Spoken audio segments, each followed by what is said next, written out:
Okay, तो start करते हैं। तो हम लोग ने तकरीबन लेक्चर 5 कंप्लीट कर लिया था।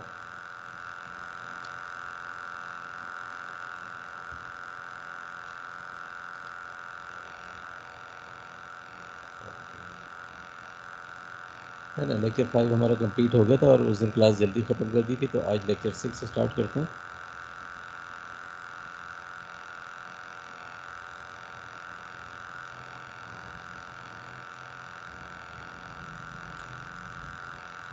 Okay, we are in continuity of the properties of systems.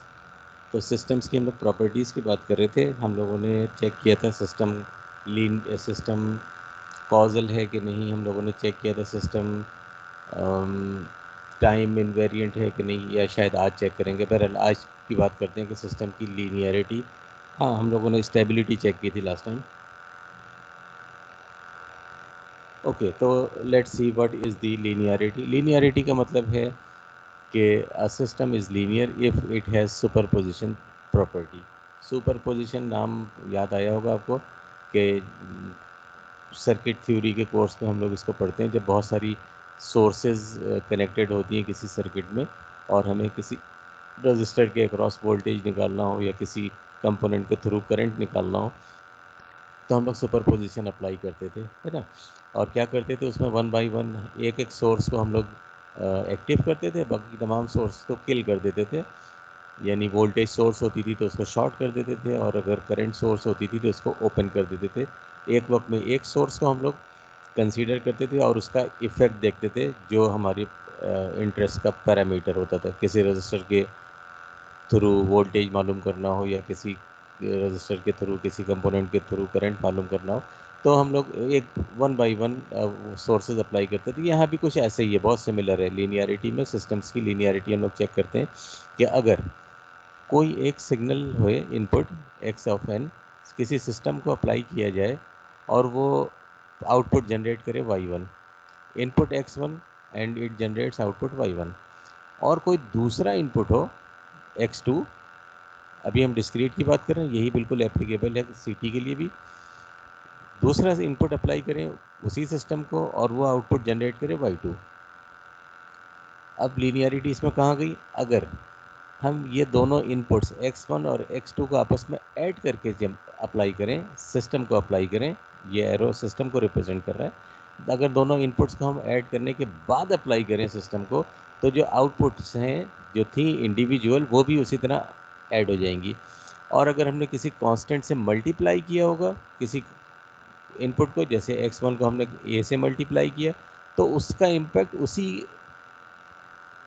Particular in output के साथ ही नज़र आएगा।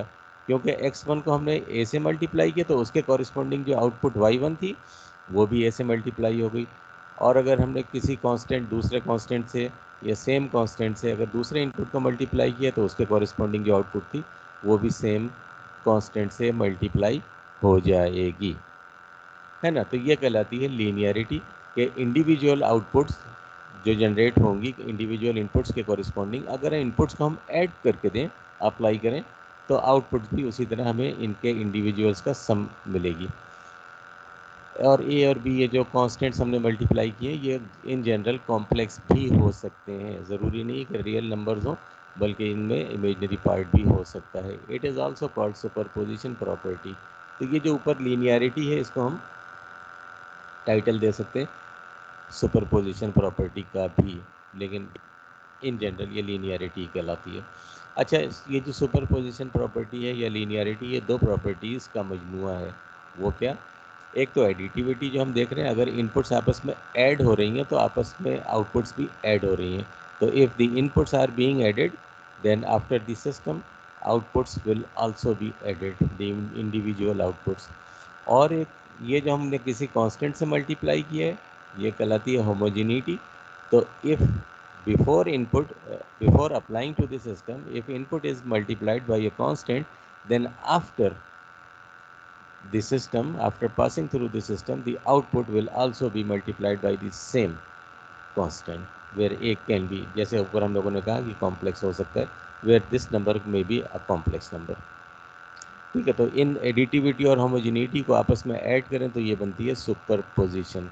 और सुपरपोजिशन का दूसरा नाम है हमारे यहाँ सिस्टम्स में द लीनियरिटी। ठीक है, बड़ा सिंपल होता है कि इसको चेक करना कैसे सिस्टम को चेक किया जाए। A system is said to be linear if it qualifies the following characteristics. क्या फर्ज करते हैं दो इनपुट्स हमारे पास हैं x1 और x2, हमने टेस्ट के लिए सिलेक्ट कर रखी है, इनपुट के तौर पर अप्लाई करेंगे x1 और आउटपुट के तौर पर अप्लाई करेंगे x2।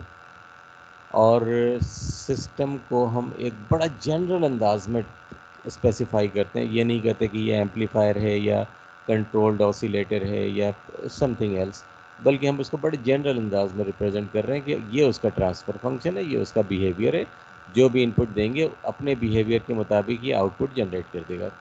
आई मीन जो भी हम इनपुट देंगे अपने इस बिहेवियर के मुताबिक वो उसको मॉडिफाई करेगा and will generate the output. तो बड़ा जनरल अंदाज में हमने रिप्रेजेंट किया है किसी सिस्टम को। अब आओ ये जो दो इनपुट्स हमने सेलेक्ट किए हैं इनको अप्लाई करते हैं फर्दन। नाउ पहले हमने अप्लाई किया x1, वही सिस्टम है जिसका रिस्पांस हमने कहा था h है। अब इट मे बी एम्पलीफायर होगा तो ये कोई कांस्टेंट होगा, मल्टीप्लाई कर देगा। अगर ये फिल्टर है तो उसी तरह कोई किसी कट ऑफ फ्रीक्वेंसी के से लोअर या हायर फ्रीक्वेंसीज को पास करेगा, बाकी सबको स्टॉप कर देगा।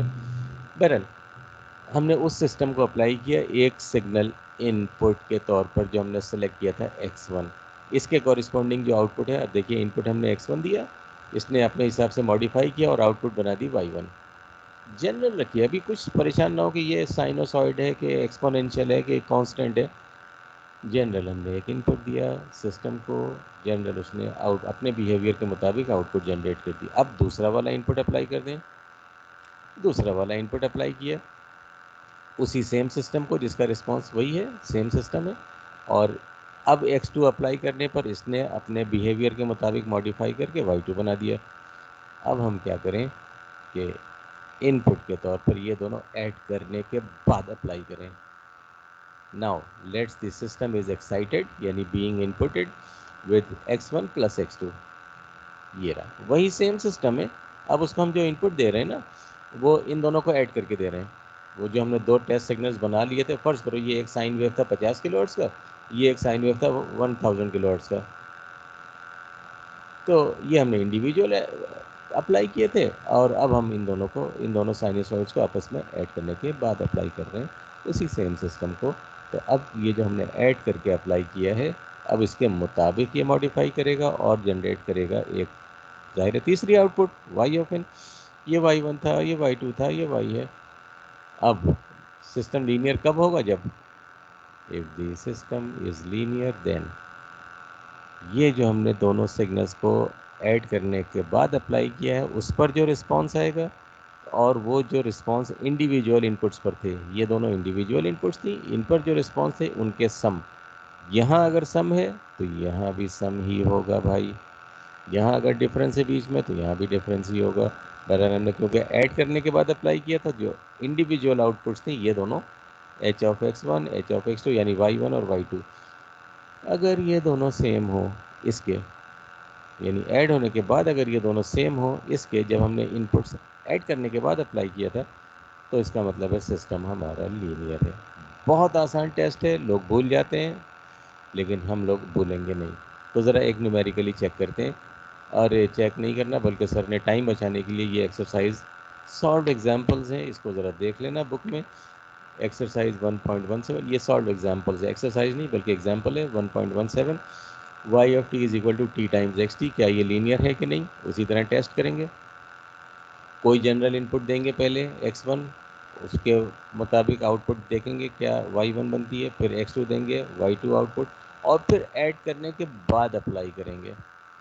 बहरहाल मेरा एक्सपीरियंस ये है कि ये जो सिस्टम है ये लीनियर है, लेकिन ये लीनियर नहीं है, इसलिए कि जब आप दोनों सिग्नल्स को ऐड करने के बाद अप्लाई करोगे ना तो स्क्वायर की वजह से क्या हो जाएगा, ए स्क्वायर प्लस बी स्क्वायर ए प्लस बी होल स्क्वायर के फार्मूले से ऐड होगा, ओपन होगा, तो वो फिर सिमिलर नहीं बनेगा। बहरहाल इसी तरह ये कुछ 3-4 एग्जांपल्स हैं, इसको ज़रा खुद से देख लीजिएगा, टाइम भी बचेगा हमारा और ज़ाहिर है आप खुद प्रैक्टिस कर लेंगे तो प्रैक्टिस मेक्स द परफेक्ट। और ये दो एंड चैप्टर की वो प्रॉब्लम्स हैं 1.27 और 1.28, इसमें भी लीनियरिटी चेक कर, ये बड़ी इंपॉर्टेंट है, इसको ज़रा ख़ास तौर पर देख लेना। इनमें से कोई एक अक्सर एग्ज़ाम में हम दे देते हैं। तो खुद ही आपको अंदाज़ा हो जाएगा कि कौन सी एग्जांपल आ सकती है, कौन सी प्रॉब्लम आ सकती है। तो ये एंड चैप्टर की 2 एग्जांपल्स हैं, जबकि ये EX वाली जो है ये सॉल्व एग्जांपल्स हैं बुक की। इसको देख लेना, बहुत सेल्फ एक्सप्लेनेटरी है। 2 इनपुट्स लिए हैं, 2 इनपुट्स अप्लाई किए, तो इसको देख लेना खुद से ना, ज़रा हमारा क्लास का टाइम बचेगा। इसी तरह जैसे ही इस सिस्टम को कंसीडर करें, ये एक सिस्टम है जो भी इनपुट दी जाती है उसका स्क्वायर कर देता है। ये नॉन लीनियर तो है क्योंकि अब ज़ाहिर है स्क्वायर कर रहा है। ये टाइम इनवेरिएंट है और ये काउजल भी है। तो अब तक हम ये प्रॉपर्टीज़ चेक कर चुके हैं सिस्टम्स की। तो अगर इस पर ये तीनों टेस्ट अप्लाई किए जाएँ तो पता चलेगा जनाब ये सिस्टम लीनियर भी है, ये टाइम इनवेरिएंट भी है, ये काउजल भी है। जबकि इस सिस्टम को आप देखें तो पता चलेगा कि ये लीनियर तो है लेकिन TI नहीं है, टाइम इनवेरिएंट नहीं है और नॉन काउजल है, काउजल भी नहीं है। और इसी तरह हम बहुत सारे कॉम्बिनेशंस ऑफ सिस्टम्स बना सकते हैं जिसमें ख़ास तौर पर ये तीन देखो लीनियरिटी वो स्टेबिलिटी इसका इसमें कोई जिक्र नहीं है। स्टेबिलिटी हमारे हम आमतौर पर तमाम सिस्टम जो कंसीडर करते हैं ना वो स्टेबल होते ही हैं, लेकिन हम कंसीडर करते हैं कि ख़ास तौर पर ये दो लीनियर और टाइम इनवेरिएंट। कॉजल होना ना होना हमें बहुत ज़्यादा तकलीफ़ नहीं देता, लेकिन अगर सिस्टम लीनियर ना हो तो हम बहुत तकलीफ़ में आ जाते हैं, और अगर टाइम इनवेरिएंट भी ना हो तो हम और ज़्यादा तकलीफ़ में आते हैं। वो देखेंगे कैसे। मिसाल के तौर पर ये कुछ कॉम्बिनेशंस हैं, इन दो सिस्टम्स को देखें, y of t is equal to 2xt and y of n is equal to 3x of n minus one. ये दो सिस्टम्स हैं, एक CT है एक DT है। टेस्ट अप्लाई करेंगे इन तीनों के तो पता चलेगा जनाब लीनियर भी है, टाइम इनवेरिएंट भी है, कॉजल भी है। इन दोनों सिस्टम्स पर जब ये यही टेस्ट अप्लाई करेंगे तो पता चलेगा ये लीनियर तो है लेकिन टाइम इनवेरिएंट नहीं है ये दोनों, और कॉजल भी हैं। तो टाइम इनवेरिएंट नहीं है लेकिन लीनियर है, कॉजल है। इन दो सिस्टम्स पर जब यही टेस्ट तीनों के अप्लाई करेंगे तो पता चलेगा कि ये लीनियर तो है लेकिन टाइम इनवेरिएंट भी है लेकिन कॉजल नहीं है। ऑब्वियसली देखो +1 नज़र आ रहा है तो ये फ्यूचर वैल्यूज़ पर डिपेंड कर रहे हैं। बहरहाल लीनियर है और टाइम इनवेरिएंट है लेकिन काउजल नहीं है। तो इस तरह के बड़े कॉम्बिनेशंस हो सकते हैं कि हमें कोई सिग्नल कोई सिस्टम देकर कहा जाए ज़रा इस पर तीनों टेस्ट अप्लाई करें और बताएं कि क्या ये लीनियर है, क्या ये टाइम इनवेरिएंट है, क्या ये काउजल है तो ठीक है, नहीं है तो फिर उसका कोई मदावा नहीं होता, मतलब हम फिर कंसीडर ही नहीं करते हैं। हम देखो कॉजल होना ना होना हमारे लिए एक है, लेकिन अगर सिस्टम नॉन लीनियर हो तो फिर मैंने अर्ज़ किया ना हम तकलीफ़ में आ जाएंगे। और इसी तरह अगर नॉन टाइम इन्वेरिएंट सिस्टम हो तो हम और ज़्यादा तकलीफ़ में आते हैं। तो हम कंसीडर करते हैं ऐसे सिस्टम्स जो लीनियर भी हों और टाइम इन्वेरिएंट भी हों। और ऐसी कंडीशन में हम एक पेज जब आगे जाएंगे तो उससे पहले जाने से पहले ही हमारा चैप्टर 1 कंप्लीट हो गया है। और चैप्टर 1 के कुछ एग्जांपल्स आपको असाइनमेंट तो नहीं, ये आपकी प्रैक्टिस के लिए प्रॉब्लम है, तो ज़रा इसको देख लेना। फॉलोइंग प्रॉब्लम 1-1 से लेकर 1-31। आप कहेंगे अरे सर इतनी सारी, तो माफ़ करना, इसमें से जितनी कर सको कर लो, ना कर सको तो खुद आपको परेशानी होगी कि यार मैं इस काबिल नहीं हूँ क्या कि ये सवालात नहीं कर सकता। तो करते जाओगे खुद ब खुद ही खुशी भी होगी और practice will make you perfect. Similarly 1.48 से लेकर 1.53 तक ये रेलिवेंट हैं, इनको जितना कर सकते हैं कर लीजिएगा।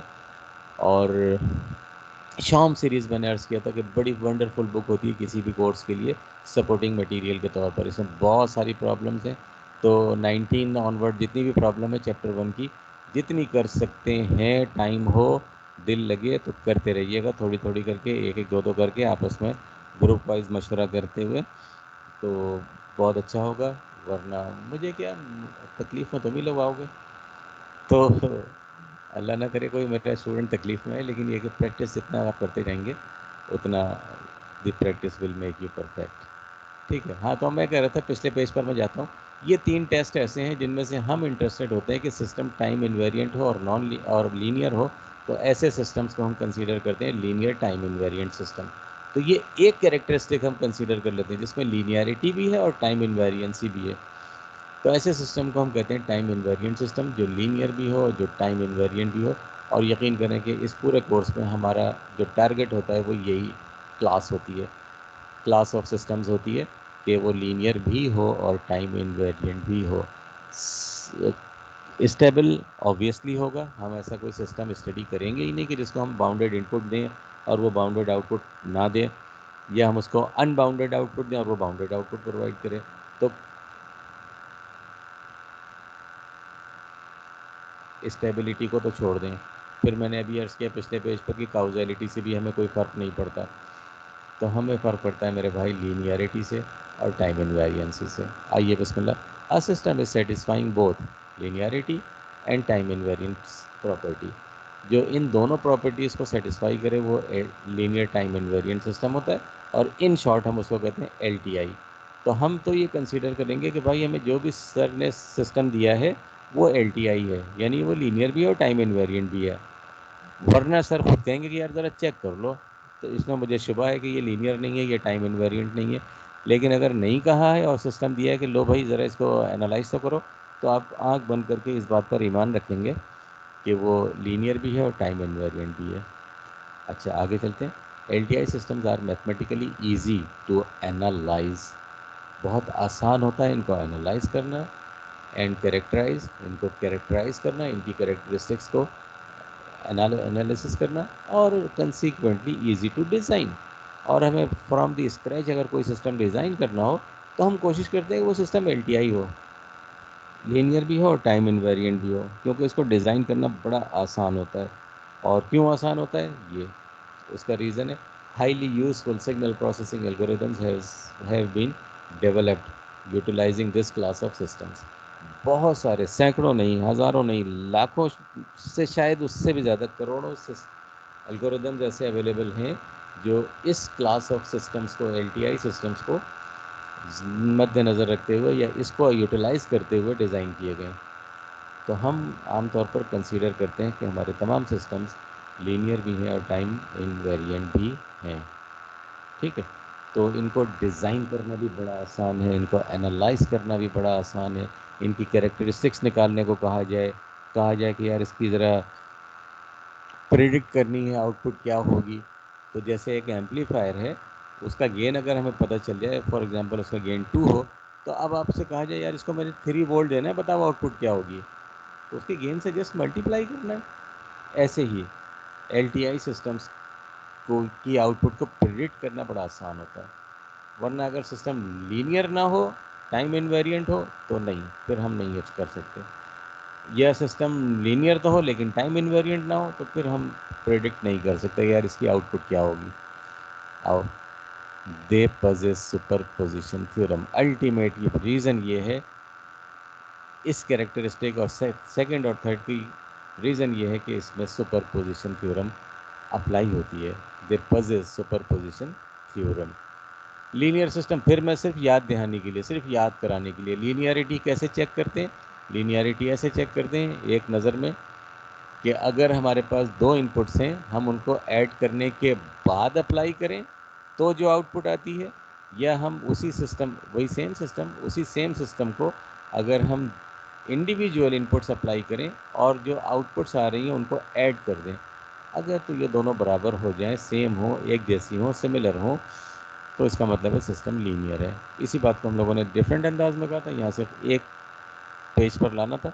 तो ये जो सिस्टम्स हैं, ये जो टॉ सर रिप्रेजेंट किया है, लैटिन वर्ड है, अल्फ़ाबेट है, इस ये असल में रिप्रेजेंट कर रहा है सिस्टम की कैरेक्टरिस्टिक को, और कुछ नहीं।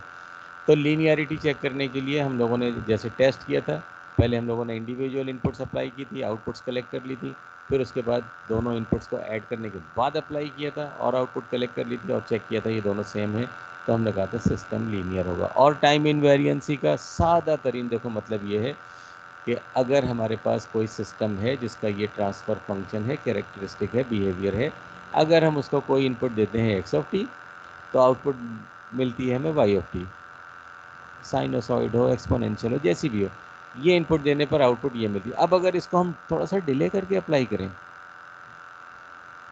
x(t) माइनस के, हमने थोड़ा सा डिले दिया, तो आउटपुट भी उतना ही देखो डिले हो गई, k सैम्पल्स या k सेकेंड्स डिले हो गई। ये t है असल में शो ये करना था कि ये CT और DT दोनों के लिए एप्लीकेबल है, तो ये परेशान ना होइएगा कि यहाँ T है यहाँ N है।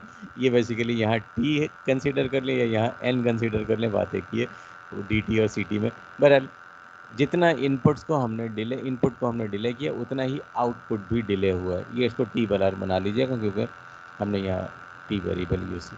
तो टाइम इनवेरिएंसी का सिंपल मतलब ये है कि अगर इनपुट को डिले करें तो आउटपुट भी उतना ही डिले हो जाए। तो सिस्टम हमारा टाइम इनवेरिएंट कहलाता है, और जिसमें ये दोनों कैरेक्टरिस्टिक्स हो वो LTI सिस्टम कहलाएगा। How superposition is applicable. अपने आप से हम सवाल कर रहे हैं यार LTI सिस्टम में सुपरपोजिशन कैसे अप्लाई होती है, तो इसके लिए एक छोटा सा ये एग्जांपल देखते हैं। इलस्ट्रेशन है LTI सिस्टम की, बहुत ध्यान से देखिएगा, इसलिए कि अब जो चीज़ आने वाली है वो इसी पर बेस करती है। और जो चीज़ आने वाली है ना, तवज्जो से सुनिएगा, वो ऐसी चीज़ है जिसकी वजह से लोग सिग्नल एंड सिस्टम समर में दोबारा पढ़ते हैं, जो अब टॉपिक आने वाला है। तो ज़रा ये उसकी बुनियाद बन रही है, तो सब लोग बहुत ध्यान से। इससे पहले कि मैं आगे जाऊँ, ज़रा आप में से कोई रिस्पॉन्ड करें, मेरी आवाज़ क्लियर तो है ना?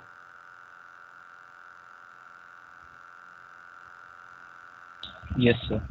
ठीक है, बस यही सुनना था कि तो बाद में ये ना कहें सर आपकी आवाज़ कट रही थी। ठीक है, बिस्मिल्लाह। तो ये उसकी बुनियाद बन रही है, जो आगे हमने टॉपिक, बहुत इंपॉर्टेंट टॉपिक पढ़ना है। और बिलीव मी, फिर मैं अर्ज़ कर रहा हूँ, ये वो टॉपिक स्टार्ट होने वाला है जिसकी वजह से लोग समर में दोबारा सिग्नल एंड सिस्टम पढ़ते हैं। तो मेरी कोशिश ये होती है कि मेरा कोई स्टूडेंट जो है वो समर में सिग्नल एंड सिस्टम ना पढ़ता नज़र आए, इस टॉपिक की वजह से। आइए बिस्मिल्लाह। एक LTI सिस्टम हमारे पास है, लीनियर भी है, टाइम इनवेरिएंट भी है। उसको हमने दी ये इनपुट। ये इनपुट क्या है, आप लोग बहुत अच्छी तरह इसको समझ जानते हैं। ओरिजिन पर जिसकी वैल्यू 1 होती है, एक सिंगल इम्पल्स, इसको हम लोग कहते हैं पता नहीं क्या, आप बताएंगे यूनिट इम्पल्स। क्या? बस this is unit impulse and is denoted by delta of n. ये इसको हम कहते हैं डेल्टा ऑफ एन। जब किसी LTI सिस्टम को एक यूनिट इम्पल्स, एक सिंगल यूनिट इम्पल्स दी जाती है जिसका मैग्नीट्यूड भी 1 ही है, तो जो इसकी आउटपुट होती है वो, फर्ज करते हैं इसके अंदर जो भी सर्किट है, जो भी सिस्टम है, वो ऐसी आउटपुट जनरेट करता है। ओरिजिन पर उसकी वैल्यू 1, फिर 1 लोकेशन नंबर 1 पर उसकी वैल्यू देखो हाफ हो गई, फिर लोकेशन नंबर 2 पर उसकी वैल्यू और हाफ 0.25 हो गई, और बस। ये कुछ नहीं, परेशान ना हो कि सर ये 3 इम्पल्सेस कैसे हो गई, इनपुट तो हमने एक दी थी। इसके अंदर जो भी सर्किट है, जो भी सिस्टम है, उसने ऐसी आउटपुट जनरेट की है। लेकिन रिमेंबर, LTI की इनपुट है क्या? इम्पल्स। तो ये जो चीज़ जनरेट हुई है, ये एक इम्पल्स पर रिस्पॉन्स है। तो ये उसकी आउटपुट है, उसको हमने फ़िलहाल लिखा h(n). अब आपको फ़ौरन कहना चाहिए था कि सर सिस्टम की आउटपुट को तो आप y से रिप्रेजेंट करते हैं, आप हमें यही समझाते थे। लेकिन यहाँ h लिखने की कुछ रीज़न है, जो मैं अभी, जब ये कंप्लीट हो जाएगी स्लाइड तो फिर मैं वापस आऊँगा। ठीक है, एक इम्पल्स हमने दिया LTI सिस्टम को, उसने ऐसी आउटपुट जनरेट की। ठीक है, हमने नोट कर लिया। ये कहलाएगा उसका इम्पल्स पर रिस्पॉन्स। ओके, आइए वही LTI सिस्टम, वही सेम LTI नाजिल हुआ, और हमने उसको इनपुट दी। ज़रा देखिए और कंपेयर करके देख बताइए कि ये क्या है। ऊपर वाली इनपुट को देखें और इस इनपुट को देखें, कंपेयर करने पर हमें क्या मिलता है।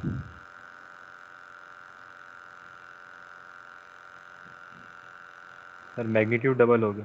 मैग्नीट्यूड डबल हो गया, बिल्कुल। यानी ये जो डेल्टा ऑफ n था उसको हमने 2 से मल्टीप्लाई कर दिया, उसकी स्ट्रेंथ हमने डबल कर दी। अभी इसकी स्ट्रेंथ सिंगल थी, अब हमने इसकी स्ट्रेंथ डबल कर दी। तो अब LTI क्या करेगा, याद कीजिए, अभी आज ही हमने वो जो रेड कलर से A और B लिखा था कि अगर इनपुट को हम किसी कांस्टेंट से मल्टीप्लाई करें तो जो आउटपुट होती है वो भी उतने ही कांस्टेंट से मल्टीप्लाई हो जाएगी। तो भाई एक डेल्टा पर आउटपुट आ रही थी ये इस सिस्टम की, तो अब जब हमने डेल्टा की स्ट्रेंथ को डबल कर दिया तो आउटपुट की स्ट्रेंथ भी डबल हो जाएगी। देखिए, जो ओरिजिन पर इसकी वैल्यू 1 थी, अब ओरिजिन पर इसकी वैल्यू 2 है। सिमिलरली 1 पर, लोकेशन नंबर 1 पर इसकी वैल्यू 0.5 थी, अब लोकेशन नंबर 1 पर इसकी वैल्यू 1 हो गई। यानी ये जो आउटपुट जनरेट हुई थी ये भी ट्वाइस हो गई, क्योंकि हमने इनपुट को 2 टाइम्स मल्टीप्लाई किया, तो आउटपुट भी 2 टाइम्स मल्टीप्लाई हो गई। ये है होमोजिनिटी, है ना, लीनियरिटी की आधी प्रॉपर्टी। इस लीनियरिटी की आधी प्रॉपर्टी होमोजिनिटी। ओके, अब फिर ध्यान से वही LTI सिस्टम फिर, लेकिन अब की बार ट्रम्प सरकार, आई मीन दूसरी इनपुट। तो दूसरी इनपुट हमने दी ये। अब ज़रा इन दोनों को तो कंपेयर करें।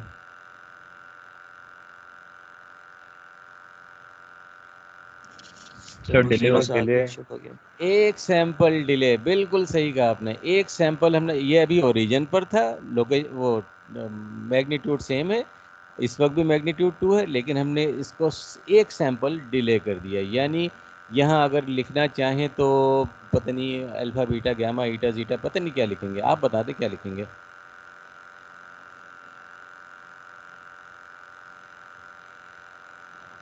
Sir n-1।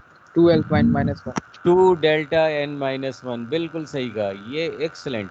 तो डेल्टा एक सैंपल शिफ्ट हो गया, n माइनस 1 हो गया, डेल्टा n माइनस 1, मैग्नीट्यूड वही है। तो अब क्या ख्याल है आउटपुट में क्या होगा? सिस्टम रिमेंबर टाइम इनवेरिएंट है, अभी इनपुट प्रोवाइड करें या एक सेकंड के बाद प्रोवाइड करें, आउटपुट भी उतना ही शिफ्ट होगी जितना इनपुट शिफ्ट हुआ है ना। ये देखिए, पहले जो 0 पर इम्पल्स थी 2 वाली, वो अब 1 पर आ गई। पहले जो 1 वाली इस लोकेशन पर थी, एक सैंपल आगे चली गई, एंड सो ऑन। यानी कि जितना इनपुट डिले हुआ है उतना ही आउटपुट भी डिले हुआ है। ये एच ऑफ एन था, तो ये एच ऑफ एन माइनस 1 हो गया। अब और ज़रा दिल थाम के बैठिए, अब आखिरी बात शुरू हो रही है। वही एल टी आई जो अब तक नाजिल होता आ रहा है, वही सिस्टम। अब उसकी इनपुट हम दे रहे हैं ये। ज़रा कंपेयर तो कर लें ऊपर की जो तीनों हैं।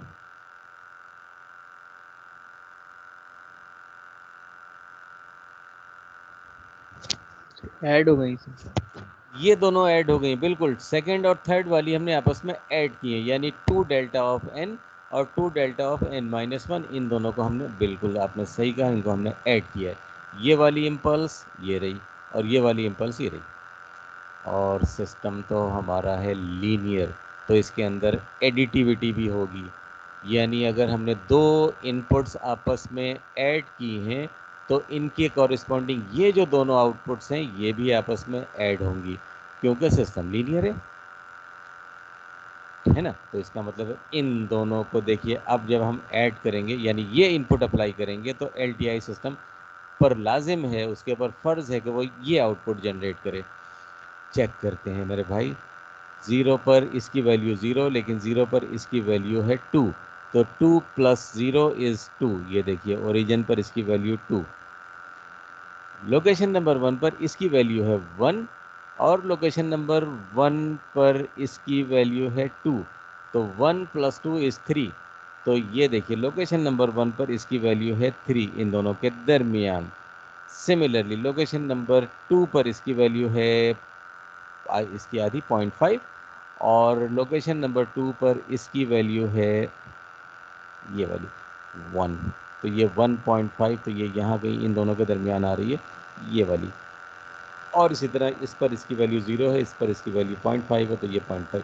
तो इन दोनों को हम ऐड करें तो यही आउटपुट जनरेट होगी। इसका मतलब है this 2 of h of n 2 times h of n minus 1, ये आउटपुट है। तो ये एल सिस्टम की एक बहुत अच्छी, बहुत आसान इलस्ट्रेशन है, जिसकी बुनियाद पर वो टॉपिक है जिसको बहुत ध्यान से समझना। तो इस वक्त अगर कुछ लोग ओंग रहे हैं, नींद में हैं, आंखें आधी खुली हैं आधी बंद हैं, तो ज़रा नींद वींद को भगाओ, और चाय वाय तो पी नहीं सकते, रोज़ा से होंगे सब लोग। तो ज़रा देखते हैं वो टॉपिक है क्या। तो वो टॉपिक है ये डिस्क्रीट टाइम। पहले हम डीटी में पढ़ेंगे एलटीआई सिस्टम्स एंड कॉन्वोल्यूशन। ये है वो टॉपिक जिसकी वजह से लोग इस कोर्स को रिपीट करने पर मजबूर होते हैं। मेन पार्ट होता है मिड टर्म का, मेन पार्ट होता है फाइनल का, सीटी में भी होता है, डीटी में भी होता है, बहुत सारे इसके मार्क्स होते हैं, और अक्सर लोग इसमें शहीद हो जाते हैं, जो मैं नहीं चाहता कि आप लोग शहीद हों। अच्छा, ये कॉन्वोल्यूशन है क्या? ये कॉन्वोल्यूशन वही पांचवा ऑपरेटर है जिसकी आखिरी क्लास में मैंने बात की थी कि बचपन से तो हम लोग एडिशन, सब्ट्रैक्शन, मल्टीप्लिकेशन, डिवीजन से वाकिफ़ होते हैं। पांचवा ऑपरेटर से आज ये साहब जो हैं सर वसीम जीशान, ये आपकी दोस्ती कराएंगे इस पांचवें ऑपरेटर से। और ये सिर्फ और सिर्फ इंजीनियर्स जानते हैं, दुनिया की कोई और मखलूक कॉन्वोल्यूशन से 5वें ऑपरेटर से वाकिफ़ नहीं होती। मैथमेटिशियन ज़रूर होते होंगे, लेकिन हम अप्लाई कौन करता है? हम और आप करते हैं इसको अप्लाई। ये 5वां ऑपरेटर है जिससे दुनिया, आधी से ज़्यादा दुनिया वाकिफ़ नहीं होती। तो एडिशन, सब्ट्रैक्शन, मल्टीप्लिकेशन और डिवीजन के बाद ये 5वां ऑपरेटर, इससे आपकी दोस्ती कराने जा रहे हैं ये मौसूफ। तो आइए देखते हैं कि ये कॉन्वोल्यूशन भला क्या है, ये क्यों लोगों को शहीद करती है। तो बहुत ध्यान से, बहुत एहतियात से और बहुत तहम्मुल से ज़रा इस टॉपिक को स्टडी करना है हम लोगों ने। तो ज़रा पूरी तवज्जो मांगता हूँ। आइए बिस्मिल्लाह करते हैं। कुछ चीज़ें पहले हम अपनी ज़िंदगी को आसान बना लें, है ना, या अपने नए टॉपिक की तरफ जाने से पहले, क्या हम किसी डी सिग्नल को रिप्रेजेंट कर सकते हैं यूनिट इम्पल्सेस में? यस। तो जब हमने यूनिट इम्पल्स पढ़ा था तो हम लोगों ने यही कहा था कि यार ये इतना बेसिक सिग्नल है कि दुनिया का हर सिग्नल, चाहे वो सी हो चाहे वो डी हो, हम उसको इम्पल्सेस में ब्रेक कर सकते हैं। छोटे छोटे छोटे छोटे नाजुक सारे से पार्ट्स में उसको ब्रेक कर सकते हैं। फिलहाल हम डिस्क्रीट की बात कर रहे हैं, तो एक एग्जांपल लेते हैं। जैसे फ़र्ज़ करते हैं ये चैप्टर 2 हमने स्टार्ट कर दिया। चैप्टर 2 का आर्टिकल 1 का पार्ट 1 कंसीडर करते हैं। ये सिग्नल, ये बुक से ही मैंने लिया है, आपको नज़र आ रहा होगा कि ये सर्कल ड्रॉ किया हुआ नहीं है। एक्स ऑफ एन है, तो ये ओरिजिन पर यहाँ कहीं लिखा हुआ होना चाहिए था सर, तो यहाँ लिखते हैं इसको। बहरहाल बुक से मैंने लिया है। ये एक कोई सिग्नल एक्स ऑफ एन है, इधर भी डॉट्स लगे हुए हैं, इधर भी डॉट्स लगे हुए हैं। इसका मतलब है इसी तरह रैंडमली, क्योंकि कोई इसमें वो पैटर्न नहीं है, तो ये इसी तरह रैंडमली आगे इधर भी चल रहा है, उधर भी चल रहा है। हमने एक छोटा सा पार्ट लिया -4 से लेकर +4 तक। क्या हम इसको इम्पल्सेस में ब्रेक कर सकते हैं? हाँ, क्यों नहीं कर सकते यार। इसमें देखिए ओरिजिन पर ये भी एक इम्पल्स ही तो है। इसका जो भी मैग्नीट्यूड हो, फॉर एग्जांपल 5 इसका स्ट्रेंथ है, तो 5 multiplied by this impulse which is at origin. इसी तरह यार ये भी तो इम्पल्स है, इसको हम देखो यूँ ब्रेक कर रहे हैं। X of n can be decomposed as, x of n इसका नाम है, ओके। ये बना है, it is equivalent to x of 0 into delta of n. Delta of n हम लोग जानते हैं, सारे इंजीनियर्स हम लोग जानते हैं कि ये वो इम्पल्स है जो ओरिजिन पर होती है, जिसका मैग्नीट्यूड 1 होता है, वो यहाँ पर होती है। और ये एक्स ऑफ 0 क्या है? तो सिग्नल एक्स का की स्ट्रेंथ, उसका मैग्नीट्यूड एट ओरिजिन। तो इसका स्ट्रेंथ यहाँ लिखा हुआ नहीं है, मैं लिखता हूँ। फॉर एग्जांपल इसकी स्ट्रेंथ है 5, तो एक्स ऑफ 0 का मतलब है 5। माउस से देखो लिखना कितना बुरा लगता है। खैर, ये वाला कंपोनेंट है। फिर नेक्स्ट कंपोनेंट की बात करें, प्लस डेल्टा ऑफ n-1। अब हम लोग जानते हैं ये वो इम्पल्स है जो लोकेशन 1 पर मौजूद है, और ये एक्स ऑफ n का मतलब है the strength, the magnitude at location number 1। अब फर्स्ट करो इसकी वैल्यू 3 है, तो इसका मतलब है ये एक्स ऑफ 1 की वैल्यू मैग्नीट्यूड इज़ 3। सिमिलरली यार ये भी तो इम्पल्स ही है, शिफ्टेड है 2 पर, तो 2 पर शिफ्टेड है, तो हम इसको लिखेंगे डेल्टा ऑफ n-2। और इसका जो भी मैग्नीट्यूड है, although magnitude is negative, for example the magnitude is इसके बराबर ही, चलो -5,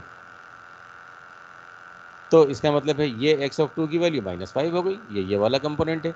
और इसी तरह नेक्स्ट ये भी एक इम्पल्स है, शिफ्टेड है 3, लोकेशन 3 पर, इसका मैग्नीट्यूड डिफरेंट है, और इसी तरह डॉट्स लगे हुए हैं, तो इसका मतलब है उधर भी कंटिन्यूड है, इसको मिलाकर। फिर नेगेटिव साइड पे यार ये भी तो इम्पल्स ही है ना, लेकिन ये शिफ्टेड है -1 पर, तो इसको लिखेंगे delta of n+1। Delta of n+1 ये रहा, और इसका मैग्नीट्यूड जो भी है ऑल्दो नेगेटिव है। फिर एक और इम्पल्स है ये वाली, और इसी तरह इधर भी बहुत सारी इम्पल्सेस, इनफाइनाइट इम्पल्सेस हैं। लो जी, वो सिग्नल जिसको अभी हम एक नज़र में देख रहे थे कि यार ये एक dt सिग्नल है जो चला आ रहा है शायद -इन्फिनिटी से +इन्फिनिटी तक, अब पता चला यार ये तो बहुत सारी इम्पल्सेस का मजमूआ है। उसमें से एक इम्पल्स ओरिजिन पर है, एक इम्पल्स लोकेशन नंबर 1 पर है, एक इम्पल्स लोकेशन नंबर 2 पर है, एक लोकेशन 3 पर है, फिर एक -1 पर है, -2 पर है, एंड सो ऑन। और हर एक के इम्पल्स, हर एक के जो मैग्नीट्यूड्स हैं वो डिफरेंट हैं, है ना। तो ये आप बेल सुन रहे होंगे, ये मेरी लाइट वापस आ गई, तो मुझे थोड़ा सा ब्रेक लेना पड़ेगा क्योंकि जनरेटर ऑफ होगा। अचानक हो जाएगा सही। देखो अगर डिस्कनेक्ट हो जाए तो थोड़ा सा इंतज़ार कर लेना क्योंकि ये जनरेटर ऑफ हो रहा है। देखो तो बच्चे हमारे जनरेटर ऑफ करने गए, तो हो सकता है कि बीच में डिले आ जाए तो मेरा कंप्यूटर ऑफ हो जाए। ठीक है, तो हमने देखा कि कोई भी सिग्नल हम ब्रेक कर सकते हैं इम्पल्सेस में। ये देखिए कितना अभी हमें हेल्प करता है। मैं इंतज़ार कर रहा हूँ, अगर जनरेटर ऑफ होने पर ये ग्लिच ना आई, मेरा सिस्टम रीस्टार्ट ना हुआ तो कंटिन्यू कर रखेंगे, वरना फिर वो बंद हो जाएगा। तो तुम लोग जाना नहीं बेटा, है ना, आगे कंटिन्यू करेंगे।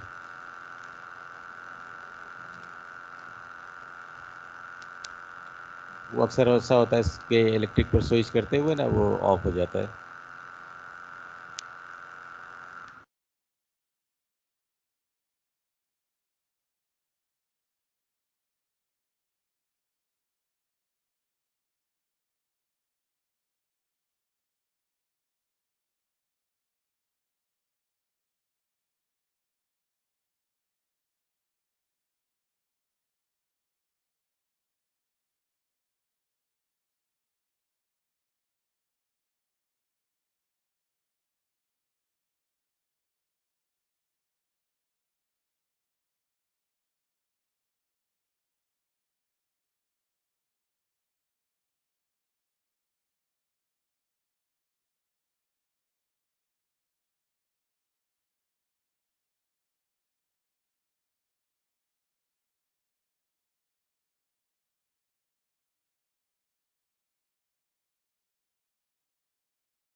अच्छा भाई, सर वापस आ गए, sorry for the delay.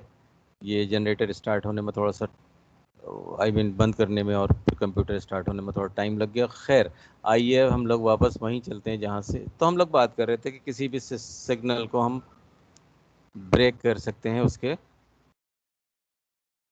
Impulses की फॉर्म में। तो ये रही मेरी स्क्रीन, और मेरी आवाज़ और स्क्रीन दोनों हैं विजिबल और ऑडिबल?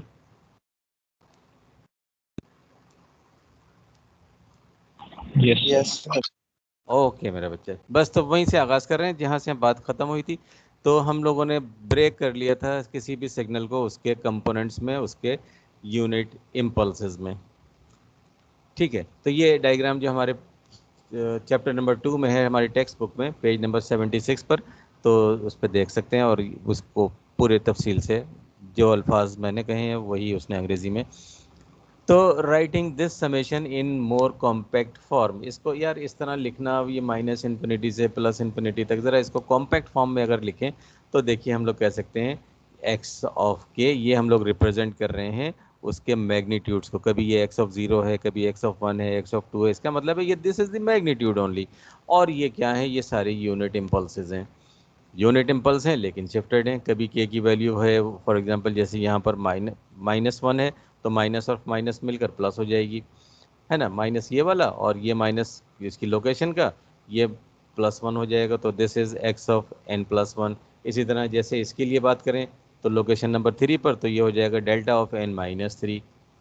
तो ये जो फॉर्म आ गई दुनिया का कोई भी सिग्नल हो, x of n, y of n, z of n, मेरे नाम की निस्बत से w ऑफ n, कोई भी सिग्नल हो, उसको हम ब्रेक कर सकते हैं समेशन की फॉर्म में, विच आर डेल्टाज यानी यूनिट इम्पल्सेस। तो हम दुनिया के हर सिग्नल को यूनिट इम्पल्स में ब्रेक कर सकते हैं। इसको ज़रा इक्वेशन ए कहते हैं क्योंकि अभी ये बहुत काम आएगी हमारे। ठीक है, रिमेंबर, दुनिया का कोई भी सिग्नल हो x of n, it can be composed और decomposed in form of unit impulses. जैसे हमने यहाँ देखा है, हर एक को हमने कहा ये एक अलग इम्पल्स है भाई, ये एक अलग इम्पल्स है, ये एक अलग इम्पल्स है। सिर्फ इसकी बात करें तो ये एक ऐसी इम्पल्स है जो शिफ्टेड है लोकेशन नंबर 3 पर, तो this is delta of n-3, और इसका जो भी मैग्नीट्यूड है वो x ऑफ 3 है। तो इस सिग्नल में इस लोकेशन पर जो भी वैल्यू हो that will be x of 3, है ना। तो हमने कहा दुनिया का हर signal can be decomposed into unit impulses. ये बड़ी काम में आने वाली इक्वेशन है। अभी थोड़ी देर बाद ये आप वाओ कहेंगे कि यार ये तो कमाल हो गया। ये है क्या, these are the coefficients and these are the basic signals. और बेसिक सिग्नल कौन से, यूनिट इम्पल्सेस हमारा बेसिक सिग्नल है। 2-3 ही तो हमारे बेसिक सिग्नल्स हैं। लैब में भी आपने पढ़े होंगे, ये यूनिट इम्पल्स पढ़ा होगा, यूनिट स्टेप पढ़ा होगा, रैंप सिग्नल पढ़ा होगा, वगैरह वगैरह। और वो जो हमारा 12 रूप बदलने वाला सिग्नल था, कॉम्प्लेक्स एक्सपोनेंशियल, ये सब बेसिक सिग्नल्स हैं। तो हमारा इस वक्त बहरहाल बेसिक सिग्नल है ये यूनिट इम्पल्सेस। तो these are nothing but the coefficients, ये कांस्टेंट्स हैं, और ये है लोकेशन ऑफ इम्पल्सेस। इम्पल्स है और ये उसकी लोकेशन है। This corresponds to the representation of an arbitrary sequence as a linear combination of shifted unit impulses, delta of n minus k, ये where the weights in the linear combination are x of k। ये जिसको हम coefficient करें ये उसके weights है, और wait से ज़्यादा अच्छा लफ्ज़ है वो स्ट्रेंथ, क्योंकि इम्पल्स की का मैग्नीट्यूड नहीं होता, इम्पल्स का वेट नहीं होता, उसकी स्ट्रेंथ होती है। तो ये असल में इसके साथ ये कांस्टेंट है, ये इसकी स्ट्रेंथ है। Okay, as another example consider करते हैं ये सिग्नल। अरे ये तो हमारा दोस्त है, यूनिट स्टेप है। यूनिट स्टेप सिग्नल ये ऐसा होता है, ओरिजिन पर इसकी वैल्यू 1 हो जाती है और फिर 1 रहती है क़यामत तक, और ओरिजिन से पीछे तमाम वैल्यू 0 होती हैं क़यामत तक, वो अबद तक, यानी अज़ल से अबद तक, है ना। तो ये यूनिट स्टेप सिग्नल ऐसा होता है जो ओरिजिन पर बढ़कर 1 हो जाता है और फिर 1 रहता है। और इस केस में इसको हम डीकम्पोज कर सकते हैं, हाँ क्यों नहीं कर सकते। अब तो हम इंजीनियर सब कुछ कर सकते हैं। यू ऑफ के यूनिट इम्पल्स फंक्शन ऑफ के बना दीजिए फॉर के लेस देन 0। तो यार ये तो 0 होता है ओरिजिन से पीछे, यानी के की वैल्यू एक रनिंग टेम्परेरी वेरिएबल ले लेते हैं, तो ये तो सारी वैल्यू 0 है। लेकिन ओरिजिन के बाद including origin, at origin and afterwards, ये इसकी वैल्यू होती है 1, यानी u of k is equal to 1 for k greater than और इक्वल टू 0। अब आप कहेंगे सर इसमें आपने n क्यों नहीं रखा, k क्यों रखा। तो यार k असल में एक टेम्परेरी वेरिएबल होता है। देखो इस वक्त ये है वेरिएबल n, है ना, इसमें ये सारी n की वैल्यूज़ है, लेकिन जब हम बात करेंगे फॉर एग्जांपल सिर्फ इस एक की, तो अब वो n के बजाय उसको k कहा जाए, क्योंकि अब वो टेम्परेरी वक्ती तौर पर हम वेरिएबल को यूज़ कर रहे हैं, है ना। तो हम अच्छा समेशन की फॉर्म में कैसे लिखेंगे भाई, तो वो जो हमारी इक्वेशन थी, वो ये वाली इक्वेशन, उसको हम लोग लिख सकते हैं, माफ़ करना, उसको हम लोग लिख सकते हैं कि भाई इट इज़ फ्रॉम 0 से स्टार्ट हो रहा है भाई, ये देखिए 0 से स्टार्ट हो रहा है, तो लोअर लिमिट हो गई 0, और ये इन्फिनिटी तक जाता है तो अपर लिमिट तो हो गई इन्फिनिटी। और क्योंकि सारी मैग्नीट्यूड्स 1 है तो इसकी स्ट्रेंथ 1 है, 1 को लिखना बड़ी हिमाकत होती है, तो यहाँ बहरहाल हिडन 1 है, और ये सारी इम्पल्सेस हैं।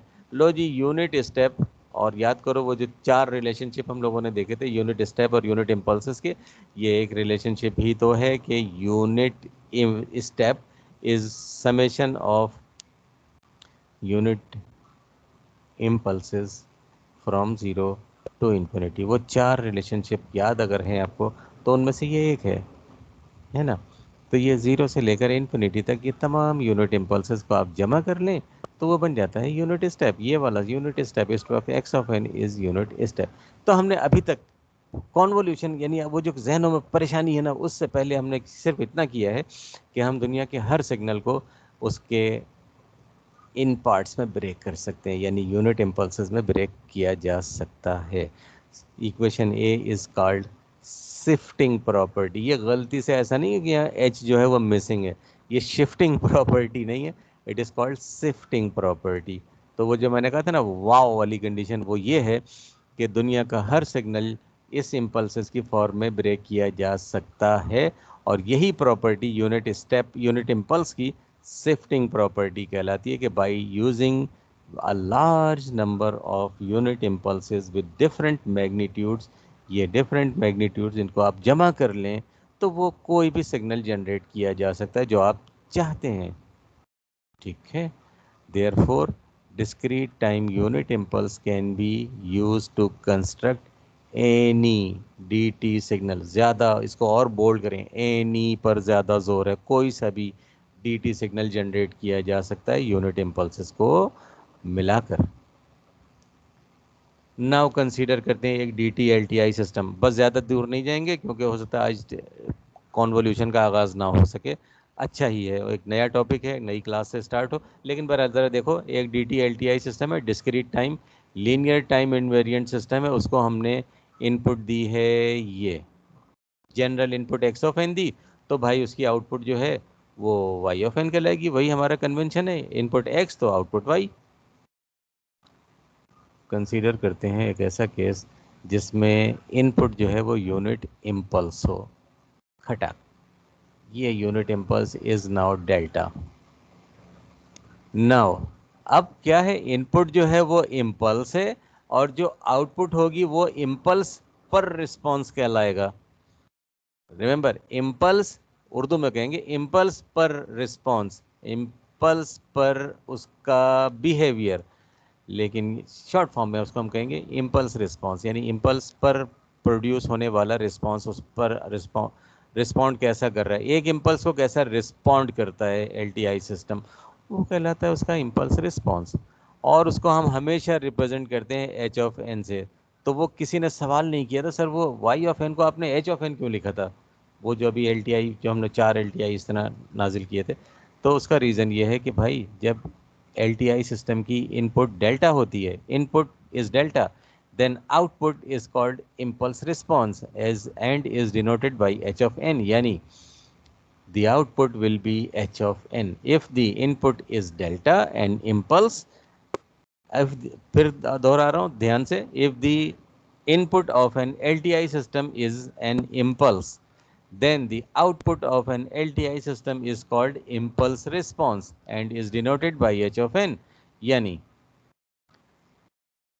डेल्टा देंगे सिस्टम को तो इम्पल्स रिस्पॉन्स मिलेगा, यानी इम्पल्स देंगे तो इम्पल्स रिस्पॉन्स मिलेगा। आज सिंपल सी बात है, इम्पल्स पर रिस्पॉन्स तभी मिलेगा जब इनपुट इम्पल्स होगी। तो this is impulse, this is system and this is the impulse response as the output. ये रहा, इनपुट देंगे डेल्टा यानी इम्पल्स, तो आउटपुट मिलेगा इम्पल्स रिस्पॉन्स। अब मेरे भाई सिस्टम है टाइम इनवेरिएंट भी, तो अगर सिस्टम टाइम इनवेरिएंट है तो अगर आपने शिफ्टेड डेल्टा प्रोवाइड किया तो ऑब्वियसली आउटपुट यानी इम्पल्स रिस्पॉन्स भी शिफ्ट हो जाएगा उतना ही। यानी if the input is shifted by k samples then output यानी impulse response will also be shifted by the same amount. जितना आपने यहाँ इम्पल्स को शिफ्ट किया उतना ही इम्पल्स रिस्पॉन्स भी शिफ्ट होगा, क्योंकि भैया टाइम इनवेरिएंट है ना, टाइम इनवेरिएंट सिस्टम है। तो भाई इनपुट को जितना शिफ्ट करोगे उतना ही आउटपुट भी शिफ्ट होगी। इनपुट अगर इम्पल्स है तो इम्पल्स रिस्पॉन्स भी शिफ्ट होगा उतना ही। ये तो हम कैरेक्टरिस्टिक पढ़ते चले आए हैं अब तक टी आई सिस्टम की। Let h k of n is denoted by response of linear system, यानी फर्ज करते हैं कि इसका जो रिस्पॉन्स है इस एल टी आई सिस्टम का वो एच के है। Of the LTI system to the shifted unit impulse delta of n minus k, यानी जो शिफ्टेड इम्पल्सेस ये हम दे रहे हैं उस पर रिस्पॉन्स को हम h ऑफ kth रिस्पॉन्स कह रहे हैं, शिफ्टेड रिस्पॉन्स है। तो क्या होगा, कुछ नहीं, then from the superposition property linear system जो होगा वो आपको आउटपुट प्रोवाइड करेगा इस तरह। आउटपुट जो होगी विल बी सम ऑफ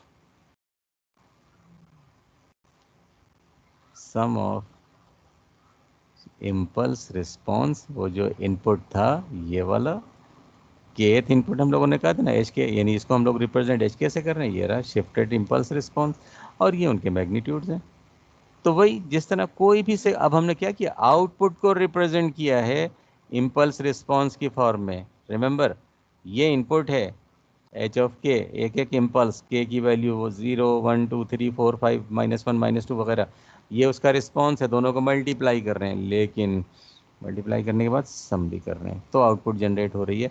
अभी ज़रा ध्यान से, अभी आगे चलते हैं, जल्दी कोई नहीं है। वही इक्वेशन दूसरे पेज पर हम लोगों ने कहा था कि ये एच ऑफ के, इसको रिप्रेजेंट किया था इस शिफ्टेड इम्पल्स रिस्पॉन्स से, वापस कर देते हैं एच के को हम लोगों ने, ये सिर्फ तकलीफ देने के लिए था और कुछ नहीं, यानी इसको ना भी रखते यहाँ पर इम्पल्स रिस्पॉन्स शिफ्टेड लिख देते तो क्या तकलीफ थी। बहरहाल मैथमेटिशियंस होते हैं थोड़ा सा तकलीफ देने के लिए उन्होंने हमें भी तकलीफ दी। खैर क्या हो जाएगा, ये जो इक्वेशन हो जाएगी इसमें इसकी जगह पर पुट कर दें एच ऑफ एन माइनस के।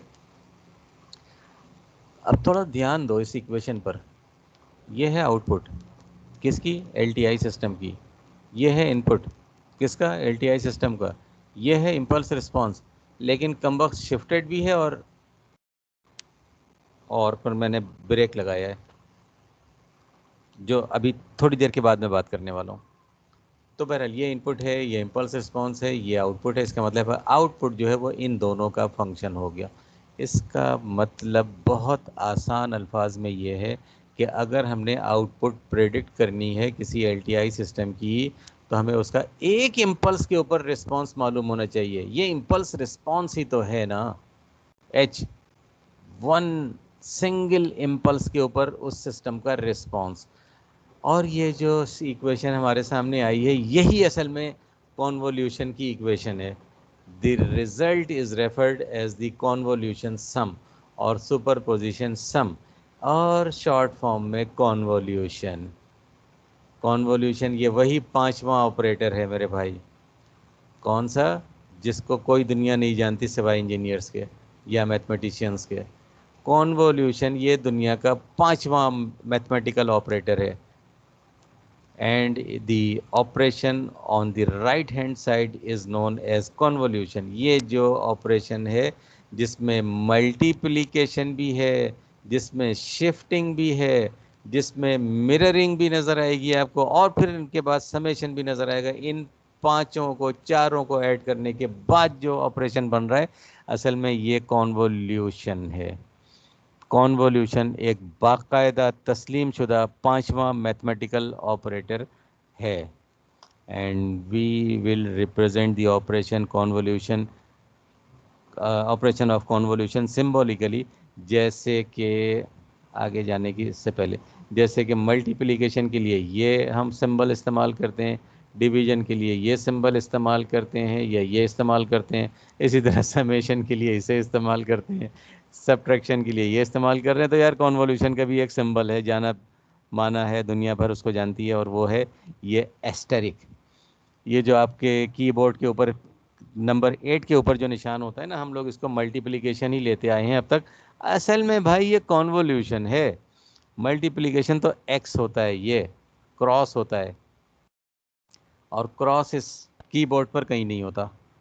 तो ये एस्टेरिक को, कॉन्वोल्यूशन को ही हम अब तक मल्टीप्लिकेशन समझते आ रहे हैं, जबकि ये कॉन्वोल्यूशन है। ये की 8 के ऊपर जो निशान होता है शिफ्ट दबाकर जो हम टाइप करते हैं, ये असल में कॉन्वोल्यूशन है, दिस इज़ नॉट मल्टीप्लिकेशन। बहरहाल क्योंकि इस कीबोर्ड के ऊपर मल्टीप्लिकेशन का कोई साइन है नहीं, तो हम इसी को सॉरी मल्टीप्लिकेशन के तौर पर यूज़ करते हैं।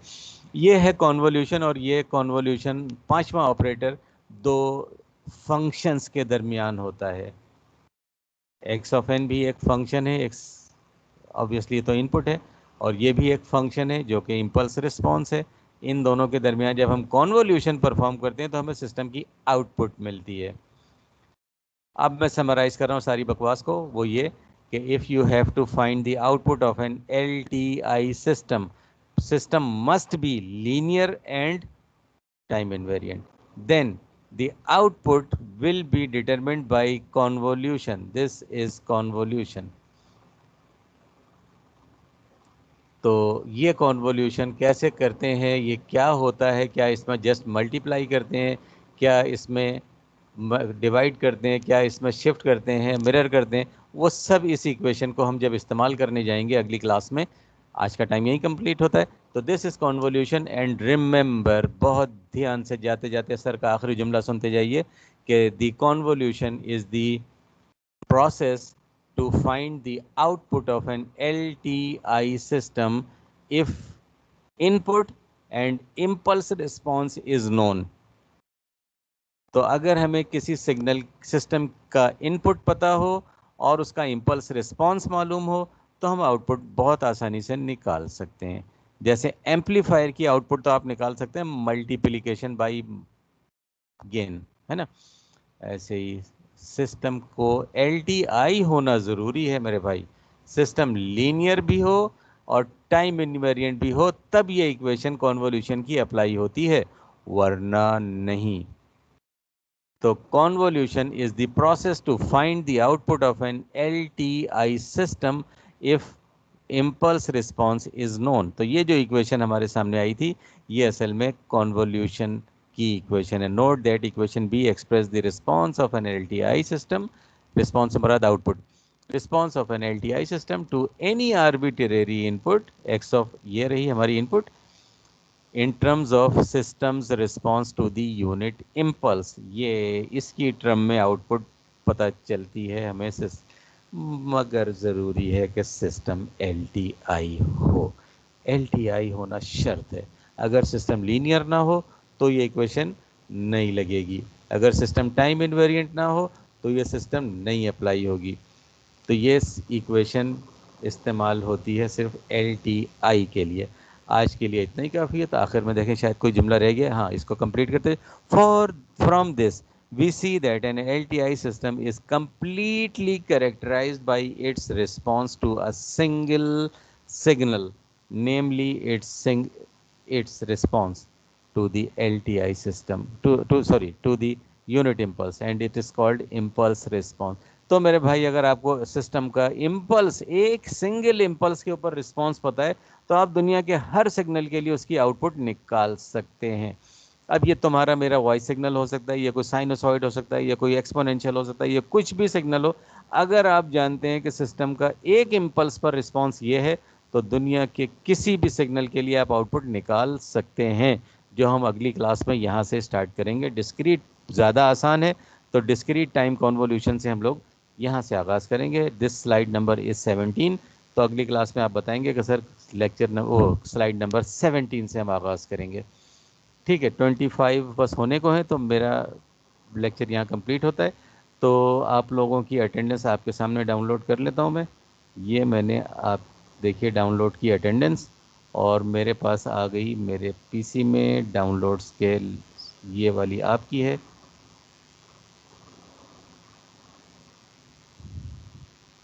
देखो ये तुम ही लोग हो ना, ये सुबह वाले हैं, ये मेरे ख्याल में ये सुबह वाले हैं, सॉरी तुम्हारी ये नेक्स्ट वाली है,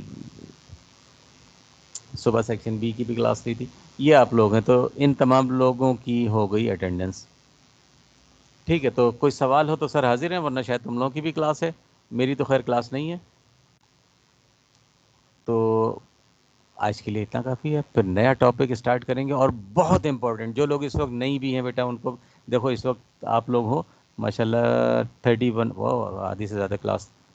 तो जो लोग नहीं हैं ज़रा छांट के उन लोगों से कहना कि वो टॉपिक स्टार्ट हो रहा है अगली क्लास में, जिसकी वजह से समर से हम बच जाएंगे। एंड बिलीव मी, मेरी पूरी कोशिश होती है कि समर में मेरा कोई स्टूडेंट जो है वो समर में सिग्नल एंड सिस्टम पढ़ता हुआ नज़र ना आए। मुझे बहुत ख़राब लगता है कि शायद सर के पढ़ाने में कोई कमी रह गई कि ये बेचारा समर में नज़र आ रहा है सिग्नल एंड सिस्टम पढ़ता हुआ या पढ़ती हुई। तो मेरी तो कोशिश होती है कि मेरा कोई स्टूडेंट नज़र ना आए। तो आज के लिए काफ़ी इतना, फिर मिलते हैं इंशाल्लाह अगली क्लास में। तो कोई सवाल अगर नहीं है तो फिर मेरी तरफ से 100 के साथ इजाज़त है, इसको मैं बंद कर देता हूँ।